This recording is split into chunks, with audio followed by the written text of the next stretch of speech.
तो भाई बहन लोग, इस वीडियो में हम लोग देखेंगे डिस्क्रीट मैथमेटिक्स पूरा अच्छे से। बहुत रिक्वेस्ट आ रहा था डिस्क्रीट का। तो डिस्क्रीट मैथमेटिक्स बहुत ज़्यादा मतलब ट्रिकी है, तो उसको हमको स्मार्टली करना होगा। तो इस वीडियो में हम पूरा देखेंगे। आप इधर देख रहे होगे पूरा डिटेल एनालिसिस चल रहा है, पीडीएफ ये पूरा हम देखेंगे। तो चलिए पीडीएफ को देखते हैं और समझते हैं कैसे क्या करना है, ठीक है। सो हाय एवरीवन। इस वीडियो में हम पूरा डिस्क्रीट मैथमेटिक्स का पूरा देखेंगे। तो चलो देखते हैं। और ये जो चीज़ है डिस्क्रीट मैथमेटिक्स, मैंने पहले एक प्लेलिस्ट से पढ़ा था पीडब्ल्यू का, लेकिन फिर उतना क्वेश्चन नहीं बना, तो मैंने फिर दूसरा प्लेलिस्ट यूज़ किया। तो फिर मैंने आज अपने आईआईटी के दोस्तों से बात किया, तो उन्होंने जो किया था वो उन्होंने बताया, तो पूरा एनालाइज करके आपके लिए बेस्ट कंटेंट लाया हूँ, ठीक है। तो चलो स्टार्ट करते हैं। तो जो डिस्क्रीट मैथमेटिक्स है इसमें 4 मेजर पार्ट हैं। पहला है आपका प्रिपोजिशनल लॉजिक, दूसरा है set theory and group theory, तीसरा है ग्राफ, चौथा है कॉम्बिनेट्रिक्स। तो जो प्रिपोजिशनल लॉजिक है वहां से आपका 2 मार्क्स का क्वेश्चन आता है, और सेट थ्योरी और ग्राफ आपका ग्रुप थ्योरी से 2 से 3 नंबर का आता है, ग्राफ से 2 नंबर का आता है, कॉम्बिनेट्रिक्स से 1 से 2 नंबर का आता है। तो टोटल वेटेज है इसका ना, मान के चलो कम से कम 7 से 8 नंबर का होता है मिनिमम। ये मिनिमम है, ठीक है, वेटेज। ये किसी और पेन से हम लिख देते हैं, ये वेटेज है, मिनिमम वेटेज। वेटेज, ठीक है। तो चलो देखते हैं अब हम प्रिपोजिशनल लॉजिक आपको कहाँ से करना है। तो इसके लिए गो क्लासेस का ये पीडीएफ है, मतलब आपका प्लेलिस्ट है ये वाला।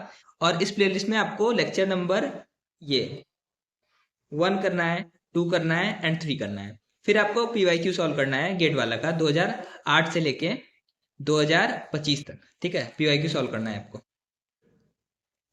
अब क्या है कि अगर आपका पीवाईक्यू नहीं लग रहा है तो आपको क्या करना है कि इसी में if any problem watch PYQ part 1 and part 2 of same playlist. तो यही जो प्लेलिस्ट है इसमें आपको पीवाईक्यू सॉल्व करना है। अगर आपका नहीं लग रहा है पीवाईक्यू तो इसी में सर ने पीवाईक्यू कराया है पार्ट 1 पार्ट 2 में। टोटल आपको मैक्स टू मैक्स 5 वीडियो देखना होगा, आपको हो जाएगा। और ये जो है आपका मतलब टोटल 10 आवर्स का प्लेलिस्ट होगा, तो 10 आवर में भाई 2 नंबर हो जाएंगे, ठीक है। अब आते हैं सेट थ्योरी और ग्रुप थ्योरी पे।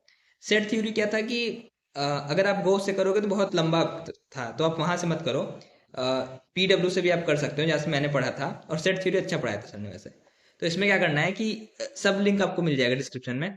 आपको लेक्चर नंबर 12 to 15 देखना है फॉर सेट थ्योरी ना। बाबा सर ने कराया है, मतलब बाबा सर, सतीश यादव सर ने कराया है। और इसमें ये कवर करने में आपको 2 घंटा लगेगा। और फिर हमको आपको बता रहा हूँ कि ग्रुप थ्योरी कहाँ करना है। अभी मैं नीचे बताऊंगा कि सबसे क्या क्या क्वेश्चन आता है, तो उसका चिंता न करो। तो ग्रुप थ्योरी आपको कहाँ से करना है, तो इसके लिए आपको जब आप सेट थ्योरी कंप्लीट कर लोगे तो आपको जाना है ये वाली प्लेलिस्ट पे, group theory by go classes. और दीपक सर ने ही कराया है ये चीज। तो इसमें क्या करना है आपको, लेक्चर नंबर 1, 2, 3 देखना है शुरुआत में। और ये बहुत मतलब लेंदी है, तो 2.5 घंटा 3 घंटे का, लेकिन ये 3 ही लेंदी है। फिर उसके बाद जो रेस्ट है वो 10 मिनट का है एवरेज। और जो टोटल है आपका 11 आवर्स में पूरी की पूरी प्लेलिस्ट आपकी हो जाएगी, ठीक है। तो ये पूरा पूरा प्लेलिस्ट आपका 11 घंटे में हो जाएगा। तो सोचो कि ये आपका 11 हो गया, 11 घंटा।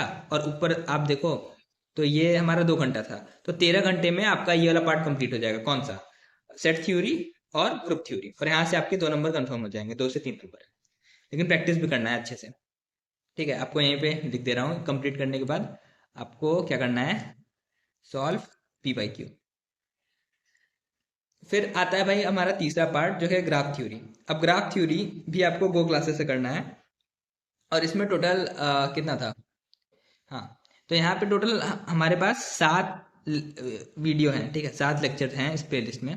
आपको सब देखना है, बिकॉज ग्राफ थ्योरी थोड़ा सा बड़ा है और खतरनाक खतरनाक क्वेश्चन आता है। तो ये देख लोगे तो आपका most of the question graph theory के लगने लगेंगे। फिर आपका बचता है कॉम्बिनेट्रिक्स। अब कॉम्बिनेट्रिक्स में यहाँ पे ना, इसको अगर हम डिवाइड करें तो मेजर 2 चीज में डिवाइड होता है, PNC, permutation combination, and generating function and binomial. तो पीएनसी जो है बेसिक मतलब मैथ्स का है, अगर आएगा तो आप कर सकते हो, उतना मतलब ध्यान देने की जरूरत नहीं है उस पर, क्योंकि फिर इसके लिए फिर से पढ़ो बहुत ज्यादा, तो उतना मत दो अभी। अगर आपसे बेसिक पीएनसी आता है तो आप कर सकते हो वो चीज। लेकिन मेन जो है आपका, जहाँ से फंसता है क्वेश्चन और बहुत ज्यादा आता है, वो है जनरेटिंग फंक्शन एंड बाइनोमियल। इसीलिए मैंने यहाँ पे स्टार लगाया है। अब ये कहाँ से करना है भाई, वही गो क्लासेस से करना है। टोटल आपको दिखेगा कि बहुत सारा वीडियो है, लेकिन टोटल 5 घंटे में सर ने पूरा कंप्लीट करा दिया है गो क्लासेस। तो ये वाला प्लेलिस्ट आपको देखना है, सब लिंक में मिल जाएगा भाई डिस्क्रिप्शन में। तो ये हो गया आपका 5। तो अभी तक आपका अगर देखो ध्यान से, तो उधर पहला जो चैप्टर था उसमें 11 घंटा लगा था, दूसरा चैप्टर आपका 13 घंटा, और ये 5। तो और ग्राफ थ्योरी का आप आपको अलग से करोगे, तो पूरा मिला के आपका 31 से 32 घंटे में आपका पूरा पूरा सिलेबस ये खत्म हो जा रहा है, ठीक है, 31 से 32 घंटे में। और अब हम देखते हैं हर चैप्टर से मोस्ट रिपीटेड कॉन्सेप्ट कौन कौन से हैं। तो अगर हम बात करें पहला चैप्टर का, जो कि है प्रीपोजिशनल लॉजिक, यहाँ से देखते हैं क्या होता है। तो यहाँ पे क्या होता है कि आपको दो अलग अलग वो दे देते हैं, क्या कहते हैं उसको, प्रीपोजिशन। जैसे आपका ये हो गया और ये हो गया। अब पूछेगा कि इसमें से कौन सा टोटोलॉजी है, फैलेसी है, सेटिस्फाइबल है, ये वाला एक पहला क्वेश्चन हो गया। अब दूसरा हम क्वेश्चन देखते हैं कौन सा आता है। दूसरा होता है हमारा इंग्लिश टू लॉजिक, मतलब जैसे क्या देता है कि भाई आपको इंग्लिश देगा, फिर आपको कहेगा कि इसका वो लिखो प्रीपोजिशनल लॉजिक। जैसे if it rains then I will drink tea, तो इसको हम मान सकते हैं इफ इट रेन्स को पी, देन को हम लोग ऐसे लिखते हैं, टी को हम ऐसे लिखते हैं। तो ये बहुत सिंपल सा है, तो ये प्रीपोजिशनल लॉजिक में कन्वर्ट हो गया। तो बहुत कॉम्प्लेक्स कॉम्प्लेक्स आता है, ये तो मैंने सिंपल बताया था। फिर तीसरा, given preposition is logical equivalent to which of the following. हाँ, ये तो जैसे आपको एक प्रीपोजिशनल लॉजिक दे देगा, जैसे आपका ये हो गया। अब पूछेगा ये किसके बराबर है, जैसे इसके बराबर है कि इसके बराबर है कि इसके बराबर है, एमएसक्यू पूछ सकता है। तो ये हम लोग को करना होता है। फिर आता है आपका इसमें इन्फरेंस लॉजिक। इन्फरेंस लॉजिक मतलब ये भाई मतलब बहुत इंपॉर्टेंट है इन्फरेंस लॉजिक। इसमें क्या होता है कि जैसे यहाँ पे देखो, आपको क्वेश्चन कह देगा if there will be rain match will not be played, एक एक स्टेटमेंट आपको कह दिया। फिर कहा कि भाई मैच वॉज नॉट प्लेड, तो ये क्या बताता है। फिर इन्फ्लुएंस पे कहेगा देयर वॉज रेन, तो क्या ये चीज़ सही है। हमने शुरुआत में कहा कि अगर भाई बारिश होगा तो मैच नहीं खेला जाएगा, फिर हम कह रहे हैं कि मैच नहीं खेला गया, तो इसका मतलब ये है कि बारिश नहीं हुआ। तो ये एक तरीके का क्वेश्चन है, तो ये ट्रू है कि फॉल्स आपको ऐसे चेक करना होगा। हर चीज़ आप लॉजिक से नहीं कर पाओगे, इसीलिए आपको इसको कन्वर्ट करना पड़ेगा। जैसे if there will be rain, तो इसको हम ले लेंगे P, match will not be played इसको हम ले लेंगे क्यू। तो ऐसे कुछ हो सकता है कि पी ये हुआ, फिर मैच नॉट प्लेड हुआ, तो यहाँ पे क्यू हो गया। फिर ऐसे हम इसको सॉल्व करते हैं, मतलब यूनियन लेके आपको देखना होगा ये चीज़। फिर भाई यही प्रीपोजिशन इंटरफेस ये सब में बहुत सारा क्वेश्चन बन जाता है। फिर इस टाइप का क्वेश्चन बनता है, इसको कहते हैं फॉर ऑल, इसको कहते हैं for some type prepositional logic. मतलब आपको ऐसे दे देगा बहुत सारा, मतलब फॉर ऑल को यूज़ कर लेगा, फिर एक्स ले लेगा, यूनियन वाई कर देगा, फिर ये कर देगा ऐसा। फिर ये कहेगा कि फिर यहाँ पे कुछ लिखा होगा एक्सप्रेशन, फिर पूछेगा ये आपका ट्रू है या फॉल्स है, ऐसे कुछ करके, ठीक है। तो ऐसे बहुत सारे टाइप के क्वेश्चन बन सकते हैं। तो हम आते हैं अपना set theory and group theory पे कि इस पे क्या बनते हैं क्वेश्चन। तो अगर हम सेट थ्योरी की बात करें, तो सबसे ज़्यादा जो पूछा जाता है वो पूछा जाता है भाई reflexive, symmetric, transitive, anti symmetric का प्रॉपर्टीज ना, ये पूछा जाता है बहुत ज़्यादा। इस पर थ्योरी क्वेश्चन बहुत बनते हैं। तो ये सेट थ्योरी में आपका जो मैंने आपको प्लेलिस्ट दिया पीडब्ल्यू का, सतीश यादव सर का, उन्होंने अच्छे से कराया है। फिर हम देखते हैं दूसरा, number of reflexive, symmetric, transitive relation, ये भी बहुत ज़्यादा पूछता है। और यहाँ पे भाई अच्छे से फॉर्चुनेटली सतीश सर ने पीडब्ल्यू के बहुत अच्छे से कराया ये चीज़। फिर तीसरा, लैटिस और हैसे डायग्राम, ये भी उन्होंने कराया है, आप देखोगे तो आपको आ जाएगा। और अब हम आते हैं ग्रुप थ्योरी पे, जहाँ बहुत सारे बच्चे फंस जाते हैं। तो ग्रुप थ्योरी हम लोगों ने देखा था कि वहाँ से आपको करना था गो क्लासेस से। तो वहाँ पे क्वेश्चन क्या आता है वो देखते हैं। सबसे पहला क्वेश्चन जो होता है वो प्रॉपर्टी से आता है, क्वेश्चन ऑन क्लोजर प्रॉपर्टीज, ठीक है। वहाँ से आपको देखना पड़ेगा, ये हो जाएगा आपका। फिर दूसरा जो क्वेश्चन आता है वो साइक्लिक ग्रुप पे आता है कि बहुत सारा चीज दे देगा, आप पूछेगा साइक्लिक ग्रुप है कि नहीं। फिर छठवां जो आता है भाई, ये वीवीआईपी क्वेश्चन है, बहुत आसान होता है ये वाला क्वेश्चन। ये भाई जितना स्टार मारे उतना कम है, ठीक है। फाइंडिंग लार्जेस्ट सब group of a group, VVIP, ठीक है, मोस्ट रिपीटेड। ये अगर आ गया तो आपका जैकपॉट है भाई, ये देख लेना थोड़ा सा है इसमें। फिर सातवां क्वेश्चन, कि आपको ऐसे बना के एक टेबल दे देगा ऐसे, ठीक है। अब पूछेगा, इसमें बहुत सारा वेरिएबल है, देखो A B C D, A B C D, तो पूछेगा इसमें से कौन सा जनरेटर है, ये फाइंड करना होता है। तो ये हो गया। अब हम आते हैं अपना ग्राफ थ्योरी पे, ग्राफ थ्योरी में कैसा कैसा सवाल आता है। तो ग्राफ थ्योरी में पहला जो क्वेश्चन आता है वो आता है डिग्री सीक्वेंस से रिलेटेड क्वेश्चन। अब डिग्री सीक्वेंस क्या होता है आप देखोगे समझ में आ जाएगा। फिर यहाँ पे क्या होता है कि डिग्री होता है, वर्टिसेस होता है, उससे रिलेटेड क्वेश्चन आते हैं कि कितना, मतलब मान लो किसी का डिग्री 3 था तो मैक्सिमम नंबर ऑफ वर्टिसेस कितने होंगे, किसी का डिग्री मान लो 2 था तो कितना होगा, ये सब टाइप का क्वेश्चन। फिर सी, स्पैनिंग ट्रीज। आपका इस पे बहुत सारे थ्योरी के क्वेश्चन बन जाते हैं। तो आप जब पीवाईक्यू सॉल्व करोगे और जब आप ग्राफ थ्योरी देखोगे गो क्लासेस का, वहां पे भाई एकदम डिटेल में है, एकदम खतरनाक डिटेल में है। तो ये हो गया। फिर D, minimum weight of spanning tree is, जैसे हाँ, minimum weight of spanning tree is example 500, each weight is increased, now what will happen. मतलब ऐसे था क्वेश्चन कि एक ट्री है, उसमें हर एज का अलग अलग वेट है। तो वो मान लो total weight minimum spanning tree का 500 था। उसमें मान लो हर एक वेट को हम बढ़ा दिए, मान लो सबको हम स्क्वायर कर दिए या फिर वन उसमें कुछ ऐड कर दिए, तो अब क्या होगा? क्या वो वापस से मिनिमम स्पैनिंग ट्री होगा या उसका वेट कितना होगा? ये सब टाइप के क्वेश्चन आते हैं।